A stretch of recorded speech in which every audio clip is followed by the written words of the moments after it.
नमस्कार दोस्तों, आज हम लोग बायोलॉजी का लेसन 5 पढ़ रहे हैं, जिसका अगला वीडियो है भाग 3। इसमें हम लोग पढ़ेंगे। इस वीडियो में हम लोग ये जानेंगे कि मेंडल ने मटर के पौधे का चयन क्यों किया, है ना। मेंडल साहब ने आखिर मटर के पौधे का ही चयन क्यों किया। बहुत सारे पौधे हमारे यहाँ पाए जाते हैं, आखिर मटर के पौधे में उनको कौन सा ऐसा विशेष गुण दिख गया जिसके कारण वे मटर के पौधे का ही चयन किए, है ना।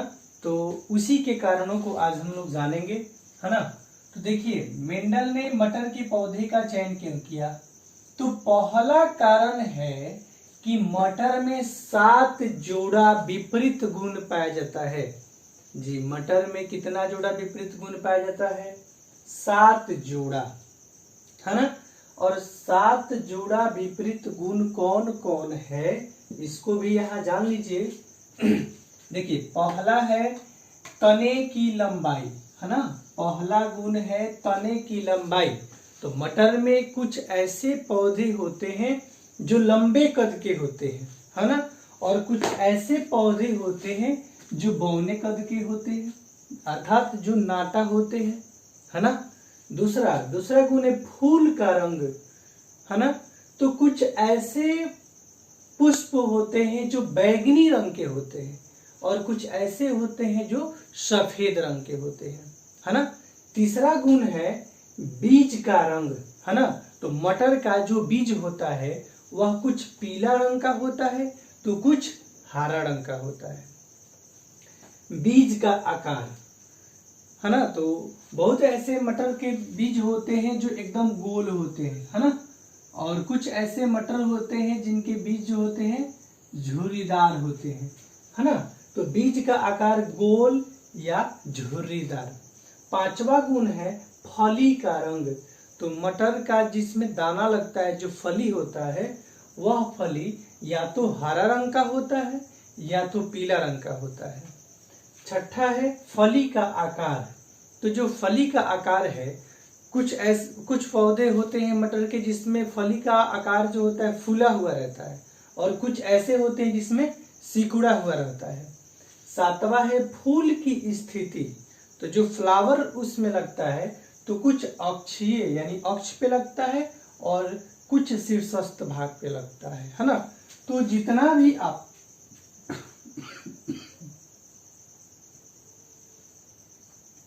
ये पहला गुण है इधर वाला, जिससे लंबा हो गया, बैगनी हो गया, पीला हो गया, गोल हो गया, हरा, फूला हुआ, अक्षीय, ये सभी है प्रभावी, है ना।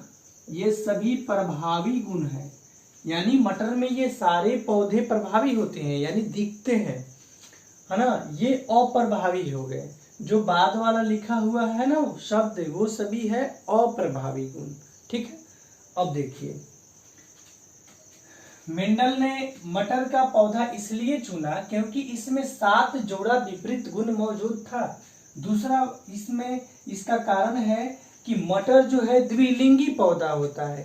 द्विलिंगी पौधा कहने का मतलब हो गया कि इसमें मेल भाग और फीमेल भाग एक ही फ्लावर में लगे होते हैं।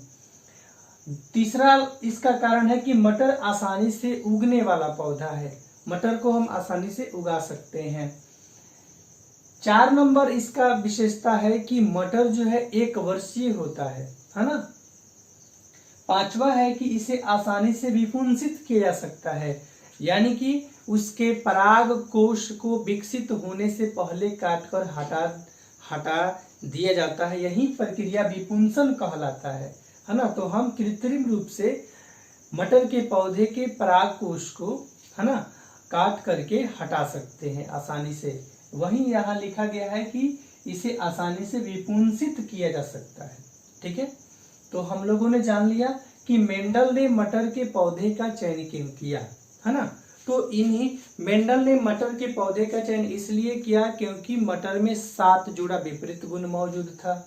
मटर द्विलिंगी होता है, मटर 1 वर्षीय होता है, मटर को हम आसानी से कहीं भी उगा सकते हैं, और लास्ट है कि मटर के पौधे को हम विपुंसित कर सकते हैं।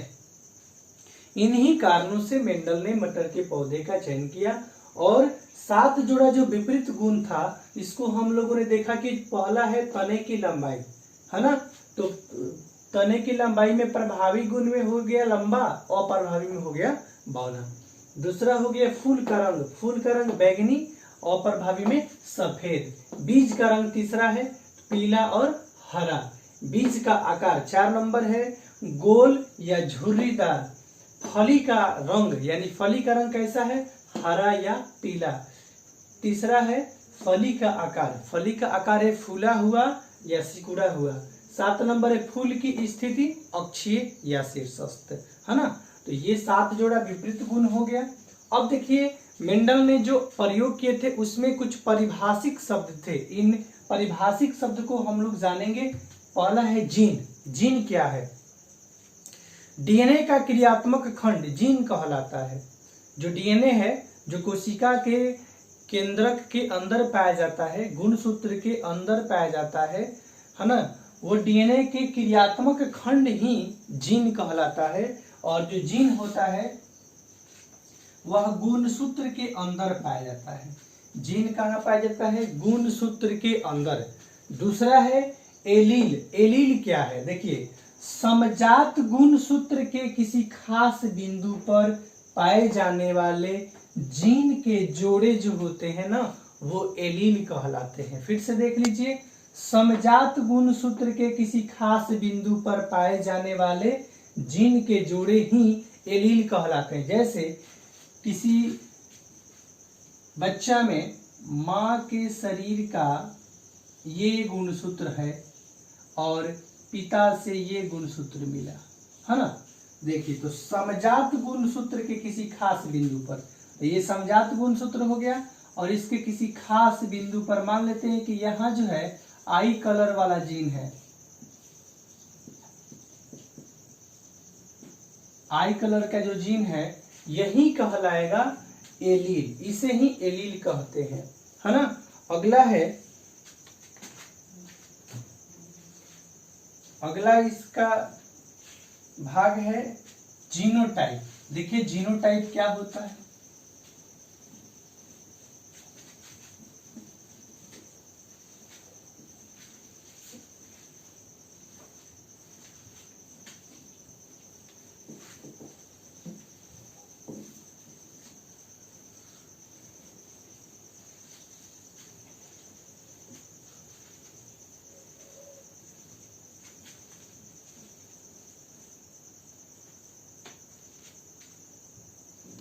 जीनोटाइप तीसरा है।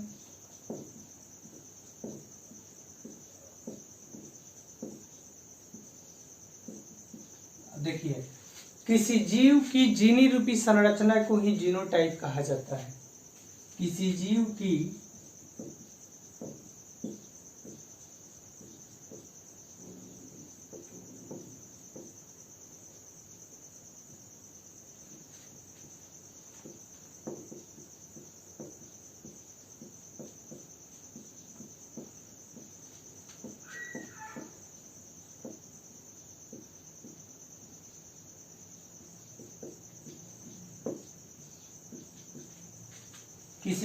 जीनी रूपी संरचना ही जीनोटाइप कहलाता है। अर्थात कोई जीव जिस जीन से उसका निर्माण हुआ है उसे ही हम जीनोटाइप कहते हैं, है ना।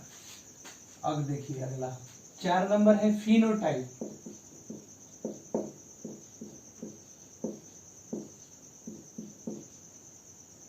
देखिए किसी जीव का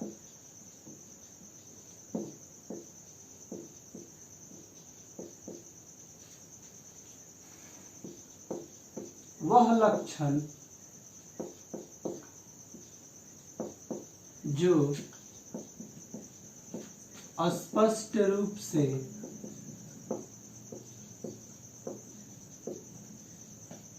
दिखाई देता है फिनोटाइप कहलाता है।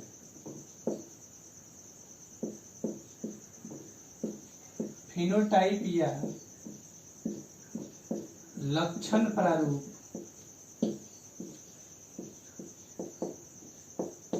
कहलाता है। किसी भी जीव का वह लक्षण जो स्पष्ट रूप से दिखाई देता है उसे लक्षण प्रारूप या फिनोटाइप कहते हैं। और किसी जीव का जीनी रूपी संरचना यानी जितने जीन से वो बना हुआ है वही संरचना उसका कहलाता है जीनोटाइप कहलाता है। ठीक है,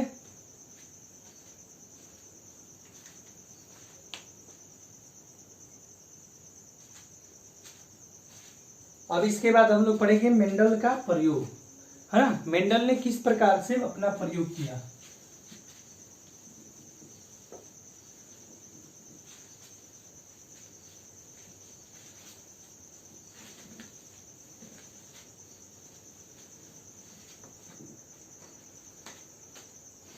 चलिए हेडिंग देंगे मेंडल का प्रयोग।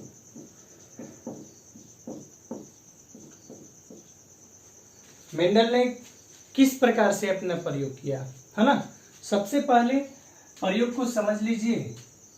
मेंडल ने एक पी प्लांट लिया, पी प्लांट यानी मटर के पौधों को लिया, और ये मटर के पौधे का फ्लावर है, और इस फ्लावर में ये जो है यह परागकोश है,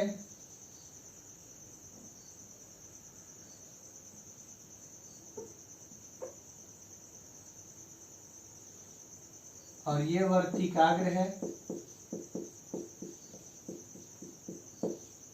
ये परागकोश है।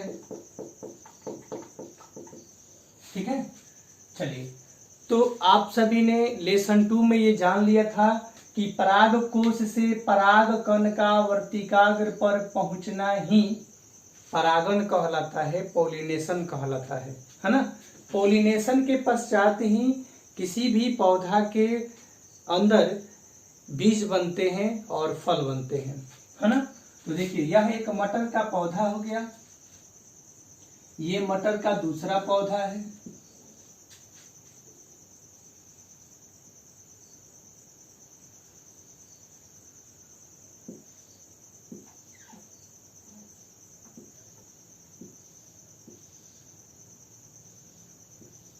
है ना। ये मटर का दूसरा पौधा हो गया, ये पहला पौधा हो गया। अब हम लोगों को इन दोनों के बीच क्रॉस कराना है। कैसे क्रॉस कराएंगे देखिएगा।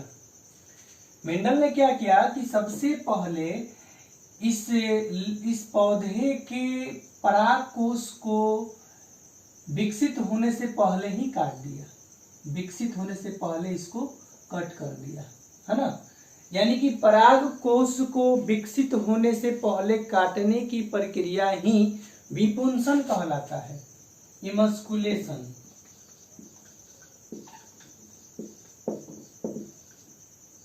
है ना। उस क्रिया को कहते हैं विपुंसन। तो सबसे पहले विपुंसन की क्रिया किया, इसके पश्चात उन्होंने क्या किया, बैगिंग कर दिया। यानी कि जो वर्तिकाग्र बच गया था उस वर्तिकाग्र के ऊपर पॉलीथीन लगा दिया, और पॉलीथीन लगाने की प्रक्रिया ही कहलाता है बैगिंग, है ना। इस क्रिया को कहते हैं बैगिंग। ठीक है, फिर उन्होंने क्या किया कि जैसे ही इसमें का जो ये वर्तिकाग्र है ये विकसित हो गया और इस पौधे का जो परागकण है वो विकसित हो गया, तो उसके परागकण को लेकर और इस पॉलीथीन को हटा दिया और इसके परागकण को लेकर इसके वर्तिकाग्र पे छिड़क दिया, है ना। और दोबारा इसको बैगिंग कर दिया, रीबैगिंग जिसको कहते हैं, रीबैगिंग कर दिया। और उसके पश्चात जो बीज बना, है ना, उस बीज को इन्होंने, मान लीजिए कि ये बीज बने, इन बीज को उन्होंने F1 जेनरेशन कहा, F1 जेनरेशन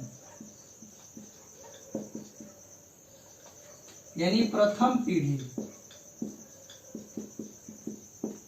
फिर उन्होंने क्या किया कि F1 पौधे से जो F1 पौधे को लिया, चाहे F1 पौधे के बीज को लेकर के और फिर वे खेतों में उगा दिए। उस बीज को लेकर के फिर खेत में उगाया, फिर ये पौधा बड़ा हुआ और बड़ा हुआ तो जब इन दोनों में क्रॉस उन्होंने कराया और जो बीज बना उस बीज को उन्होंने F2 जेनरेशन कहा, यानी F2 पीढ़ी। ठीक है, इस प्रकार से मेंडल ने अपना प्रयोग किया था। तो आइए इस प्रयोग को हम लोग ग्राफ के द्वारा पढ़ लेते हैं और पुनेट वर्ग के द्वारा भी इन प्रयोगों को हम लोग जानेंगे। ठीक है,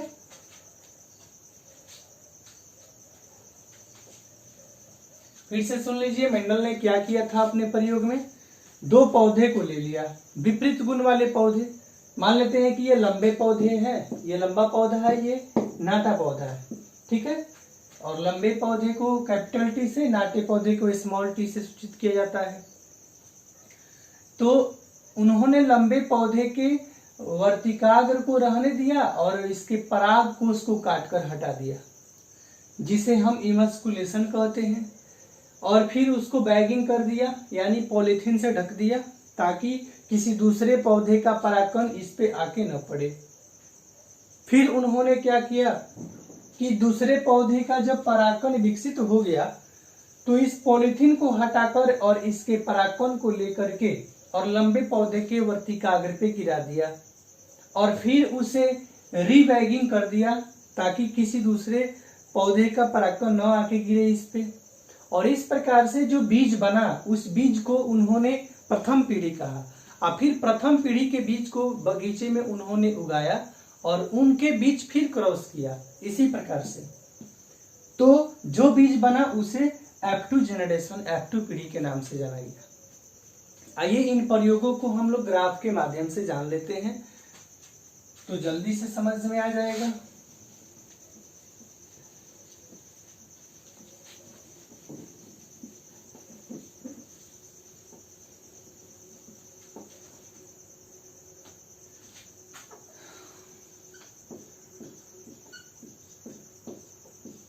मेंडल का एक संकरण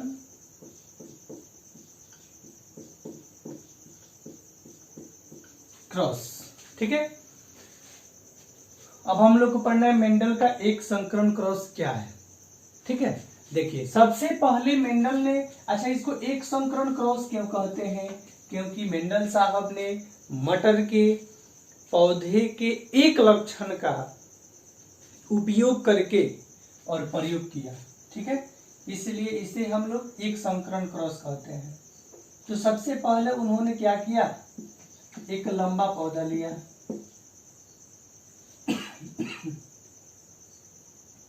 और एक नाटा पौधा लिया। तो लंबे पौधे को कैपिटल टी से, नाटा पौधा को स्मॉल टी से सूचित किया। देखिए ये लंबे पौधे का जीन है और ये नाटे पौधे का जीन है। लंबे पौधे का जीन, और जीन कभी अकेले नहीं होता है, जीन हमेशा जोड़ा में रहता है, तो डबल कर दिया गया और ये है जीन। ठीक है, अब ये बनाएगा युग्मक, गैमीट बनाएगा, ये भी गैमीट बनाएगा, तो दो अलग अलग भागों में बंट जाएगा। ठीक है, ये युग्मक हो गया। अब इनके बीच हमें क्रॉस कराना है, इसको मेल मान लेते हैं, इन दोनों युग्मक को फीमेल मान लेते हैं। और जब क्रॉस कराएंगे तो देखिए यहाँ कैपिटल टी स्मॉल टी प्राप्त होगा।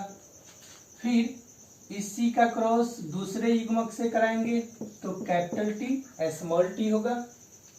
फिर इसका क्रॉस इसके पहले युग्मक से कराएंगे तो कैपिटल टी स्मॉल टी होगा, और फिर इनका क्रॉस कराएंगे तो कैपिटल टी स्मॉल टी होगा। अर्थात देखिए मैंने शुरू में ही बताया था कि मटर में दो प्रकार के गुण होते हैं, एक लंबा पौधा, एक प्रभावी और एक अप्रभावी। तो जो लंबा पौधा है ना वो प्रभावी होता है, अर्थात वो अपना गुण दिखाता है, और नाटा पौधा अपना गुण नहीं दिखाता है।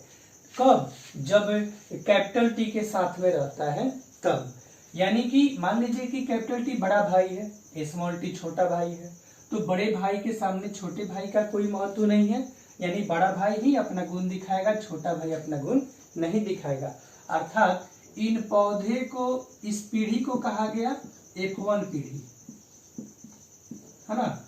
और F1 पीढ़ी में सभी पौधे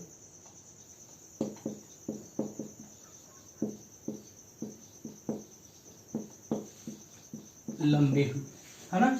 ये बात समझ में आई आपको। सबसे पहले मेंडल ने क्या किया, एक लंबा पौधा लिया और एक नाटा पौधा लिया। लंबे पौधे के जीन को कैपिटल टी से सूचित किया और नाटा पौधा के जीन को स्मॉल टी से सूचित किया। और लंबे पौधे और जीन कभी अकेले नहीं रहता, इसलिए यहाँ डबल कर दिया गया, इसको भी डबल कर दिया गया। देखिए जब ये युग्मक बनाएगा तो दो भागों में बट जाएगा, कैपिटल टी और स्मॉल टी में बट गया। फिर इसके पहले का क्रॉस इसके पहले से कराइएगा तो कैपिटल टी स्मॉल टी आएगा, और पहले का क्रॉस दूसरे से कराइएगा तो कैपिटल टी स्मॉल टी आएगा। फिर लंबे पौधे के दूसरे युग्मक का क्रॉस नाटे पौधे के पहले युग्मक से कराइएगा तो कैपिटल टी स्मॉल टी आएगा, फिर कैपिटल टी स्मॉल टी ही आएगा। अर्थात ये जो भी पौधे का बीज बना इसको F1 पीढ़ी कहा गया। और F1 पीढ़ी में जो बीज है सभी लंबे हो गए, है ना। और लंबे कैसे पता चला, फिर इनको बगीचा में उगाया गया तो ये पौधे लंबे हुए, तो इसलिए इसे कहा गया कि F1 पीढ़ी में सभी पौधे लंबे प्राप्त हुए। अब पढ़ेंगे हम इसका F2 पीढ़ी। देखिए F2 पीढ़ी में क्या किया गया, F1 पीढ़ी से दो पौधों को लेकर, देखिए F2 पीढ़ी में क्या करना है, F1 पीढ़ी से दो पौधे को लेकर क्रॉस किया गया, है ना। तो F1 पीढ़ी में यही ना पौधा है, capital T small T, capital T small T, दो पौधा है, इनके बीच क्रॉस किया गया। तो देखिए इसमें भी युग्मक बनेगा तो कैपिटल टी स्मॉल टी हो जाएगा, और इसमें भी युग्मक बनेगा तो कैपिटल टी और स्मॉल टी हो गया। फिर जिस प्रकार से इसमें क्रॉस कराया गया है उसी प्रकार से इसमें क्रॉस कराया जाएगा। तो कैपिटल टी से कैपिटल टी का क्रॉस करेंगे तो कैपिटल टी होगा, कैपिटल टी का क्रॉस स्मॉल टी से करेंगे तो कैपिटल टी स्मॉल टी होगा, स्मॉल टी का क्रॉस कैपिटल टी से करेंगे तो कैपिटल टी स्मॉल टी होगा, और स्मॉल टी का क्रॉस स्मॉल टी से करेंगे तो स्मॉल टी होगा। तो ये F2 पीढ़ी हुए। देखिए F2 पीढ़ी में जो बीज बने हैं वो बीज, 4 बीज बने हैं, चारों बीज में एक जो है ना कैपिटल टी वाला पौधा जो है वह शुद्ध लंबा पौधा होगा, है ना। और कैपिटल टी स्मॉल टी वाला मिश्रित लंबा होगा,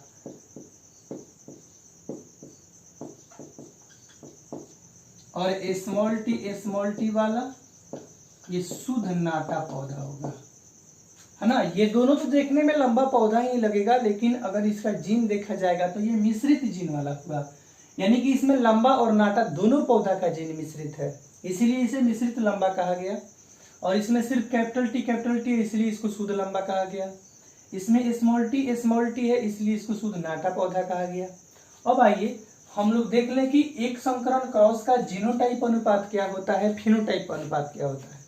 तो जीनोटाइप और फिनोटाइप अनुपात हमको F2 पीढ़ी से ही प्राप्त होगा, F1 पीढ़ी से नहीं प्राप्त होगा, F2 पीढ़ी से प्राप्त होगा। तो F1 पीढ़ी को मिटा दिया जाए,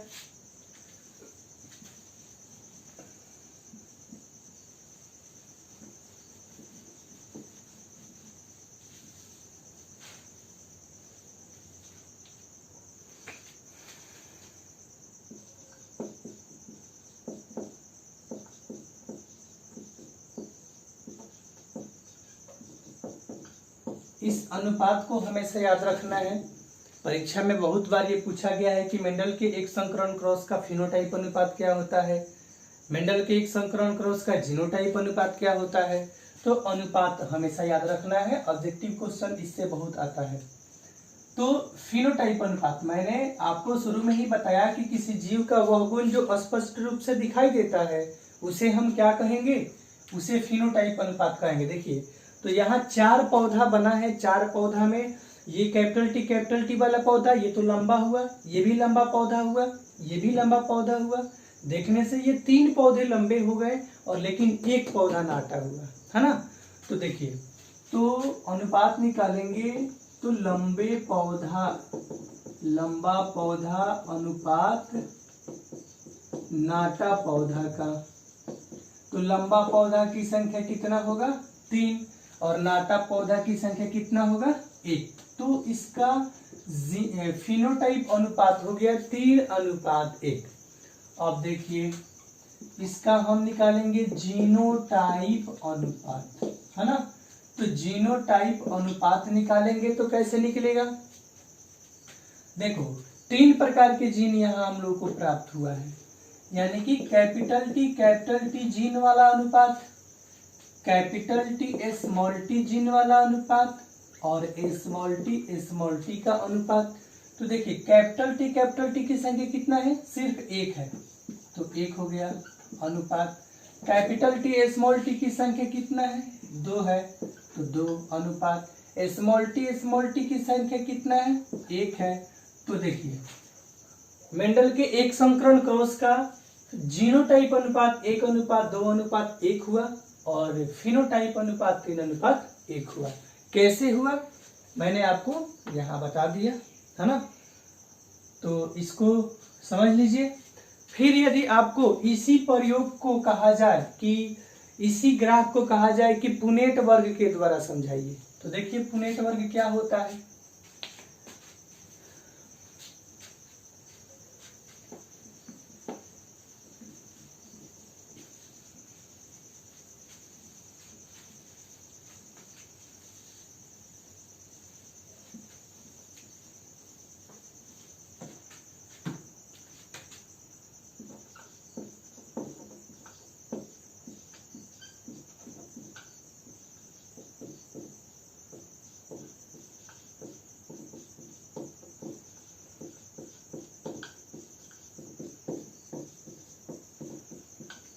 पुनेट वर्ग द्वारा एक संकरण क्रॉस, ठीक है।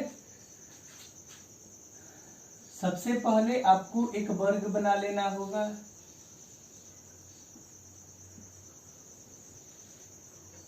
देखिए 2 तरह के पौधा को लेना है, लंबा पौधा और नाटा पौधा, है ना। तो लंबा पौधा और नाटा पौधा का जीन ले लीजिए। तो कैपिटल टी और स्मॉल टी, ठीक है। दोनों में से किसी को कहीं रख सकते हैं, कोई दिक्कत नहीं आएगा। फिर क्रॉस कीजिए कैपिटल टी स्मॉल टी, इससे इसमें क्रॉस करके लिख दीजिए, फिर इससे इसमें क्रॉस करके लिखाएगा, फिर इसमें लिखाएगा और फिर इसमें लिखाएगा, है ना। तो ये हो गया, सब लंबा पौधा हो गया, यानी कि F1 पीढ़ी में सभी पौधे लंबे हुए, है ना। अब इसका F2 पीढ़ी देख लीजिए क्या होगा। F2 पीढ़ी में मैंने आपको बताया कि F1 पीढ़ी से ही 2 पौधा को लेना है, तो इसमें से 2 पौधा को ले लीजिए। तो इसका जीन होगा कैपिटल टी स्मॉल टी और कैपिटल टी स्मॉल टी, है ना। इसमें क्रॉस कीजिएगा तो कैपिटल टी, फिर इसमें कीजिएगा तो कैपिटल टी स्मॉल टी, फिर इसमें कीजिएगा कैपिटल टी स्मॉल टी, फिर इसमें कीजिएगा तो स्मॉल टी। यानी यहाँ भी जो पौधा हुआ F2 पीढ़ी में 3 लंबे और 1 नाटा पौधा हुआ। इसका भी जीनोटाइप अनुपात निकालिएगा तो 1:2:1 होगा और फिनोटाइप अनुपात 3:1 आएगा, है ना।